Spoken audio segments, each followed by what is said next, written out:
Hello my dear students, how are you all?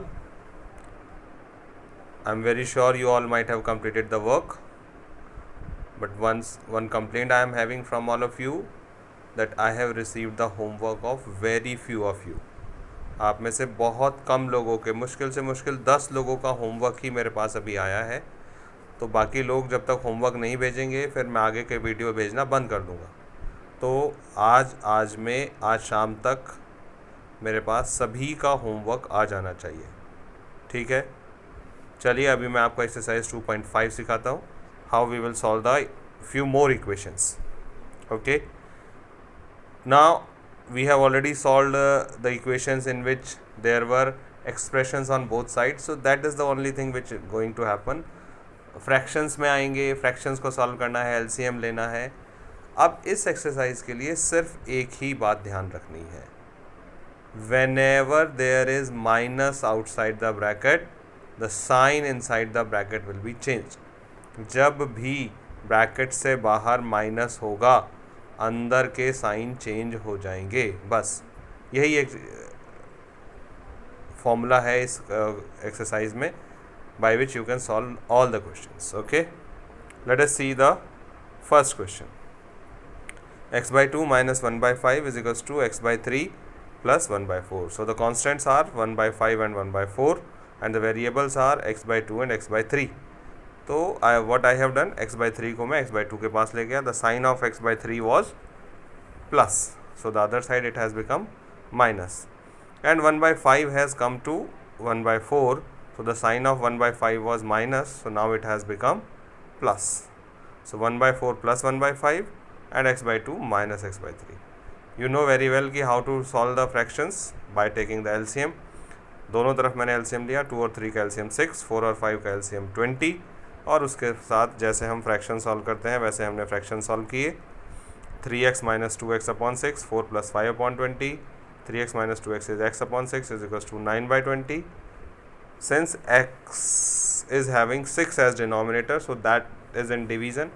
Division है तो दूसरी तरफ मल्टीप्लाई होगा, 9 के पास मल्टीप्लाई, 9 इंटू 6 अपॉन 20, सॉल्व किया तो 27 अपॉन 10 या फिर 2:7 by 10. I am sure it is clear to you. समझ आया कि नहीं? Yes, you can solve all these questions. Now question number 2. Again n by 2 minus 3n by 4 plus 5n by 6 is equals to 21. So 21 side is clean, there is nothing to do, no LCM, nothing, but n side we will have to take the LCM. So the LCM of 2, 4 and 6 is 12. 2 6 are 12 तो 6n, 4 3s are 12 तो 3 3s are 9n, and 6 2s are 12 तो 2 5s are 10n is equals to 21. I am sure कि आपको LCM लेना आता है। 2 4 6 का LCM 12, 2 से डिवाइड किया 12 को तो 6 आया, 6n को मल्टीप्लाई 6n, 4 से 12 को डिवाइड किया तो 3 आया, 3 को 3n से मल्टीप्लाई तो 9n, और 12 को 6 से डिवाइड किया तो 2, और 2 को 5n से मल्टीप्लाई किया तो 10n, 10n is equals to 21. 12 is in division. Solve किया हमने, same sign will be added and different sign will be subtracted, तो 10 और 6 प्लस हो गए, 16 में से 9 गया तो 7n upon 12, 12 will be in multiplication, 7n is equals to 21 upon 12, 7 is in multiplication, so 21 into 12 upon 7, 7 3s are 21, 12 3s are 36.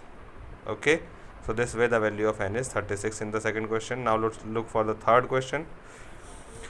In third question, x plus 7 minus 8x upon 3 is equals to 17 by 6 minus 5x upon 2. So x minus 8x upon 3 and 5x upon 2, these three are variable and 17 by 6 and 7 are constant. तो constant constant एक तरफ हो गए और variable variable एक तरफ, दोनों ही तरफ का LCM लिया और लकीली वो LCM आ रहा है 6.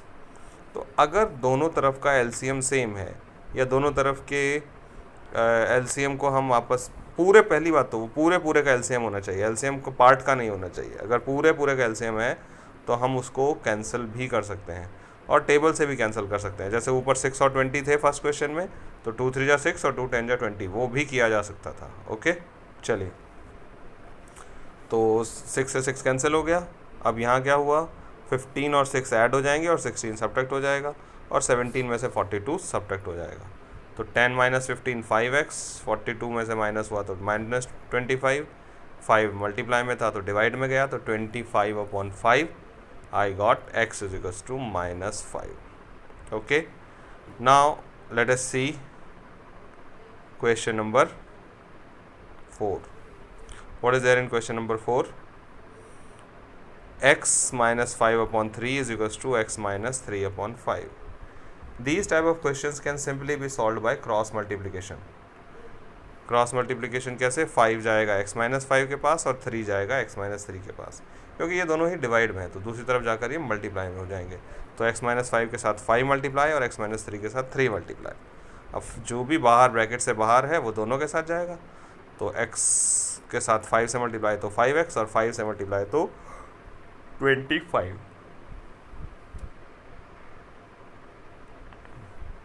Then 3 is multiplied with x and -3 तो इट बिकम 3x माइनस 9। अब फिर से वही दोनों तरफ हमारे पास एक्सप्रेशन आ गए। तो कांस्टेंट कांस्टेंट के पास, वेरिएबल वेरिएबल के पास, 5x माइनस 3x -25 दूसरी तरफ जाकर प्लस हुआ तो +25 minus 9, 2x is equals to 16 and x is equals to 16/2 that is 8. So this way this was question number 4. Question number 5 onwards the questions are more important. Question 5 और 5 के बाद वाले जितने भी क्वेश्चन हैं वो थोड़े ज़्यादा इंपॉर्टेंट हैं एग्जाम पॉइंट ऑफ व्यू से भी और सॉल्यूशन पॉइंट ऑफ व्यू से भी। चलिए देखते हैं। 3t minus 2/4 minus 2t plus 3/3 is equals to 2/3 and minus t। तो माइनस टी को भी मैं उधर ले गया। दूसरी तरह से मैं यहाँ पर 3 एलसीएम लेकर भी कर सकता था, बट आई थॉट कि let us take all the Ts one side, so I have taken minus T also that side. Now and you consider them in bracket. ये सब समझिए कि ये ब्रैकेट में है, ये जो माइनस लगा हुआ है बाहर ये ब्रैकेट है 2t + 3 पर। तो I have shown you the bracket -3t - 2 पर भी मैंने ब्रैकेट लगा दिया और 2t + 3 पर भी ब्रैकेट लगा दिया। जब भी टर्म 2 है तो ब्रैकेट लगाइए, टर्म 1 है तो ब्रैकेट लगाएं ना लगाएं कोई फ़र्क नहीं पड़ रहा। So I have taken the LCM of 4 and 3 that is 12। 4 3s are 12। This 12 is divided by this 4. So 4 3s are 12, so this is multiplied by 3. Then 3, 12 and 3 are dividing each. So 4 3s are 12, so I got 4 here and 4 into 2t + 3 and 1 is dividing 12, so I got 12, so it becomes 12t is equals to 2/3. Now I have cancelled 3 and 12 since both are denominator, so 3 4s are 12. Okay, and then this 4 is in division, so it will go in multiplication 4, as you can see in the next step 2 into 4. Now what is my next step? 3 whatsoever 3 is written outside the bracket that will be multiplied in. So 3 into 3t - 2 I got 9t - 6 और 2t + 3 के साथ किसका multiply होना है, -4 का। सो -4 into 2 is -8t, 3 into -4 is -12। या फिर आप सीधा साइन चेंज कीजिए, 2t का साइन क्या है प्लस, 3 का साइन क्या है प्लस, तो चूँकि बाहर माइनस है तो साइन हो जाएंगे चेंज। तो 2t × 4 8t का साइन हो गया माइनस, 3 × 4 12 का साइन हो गया minus, plus 12t is equals to 4 into 2. Now once again all the variables on one side, all the constants on another side. I got 9t - 8t + 12t and 8 + 16 + 12. This side it is 13t is equals to 26. 13 will go in division, so 26/13 is equals to 2. So today I am going to give you just these 5 questions because your old homework is not complete, and now onwards unless you will not send me all your previous homework, all of you I am making a checklist कि सबके निशान नाम पर जब टिक लग जाएगा तभी मैं questions आगे कराऊंगा। So please complete your homework, and unless you will not complete your homework, no more lectures. Okay, complete it.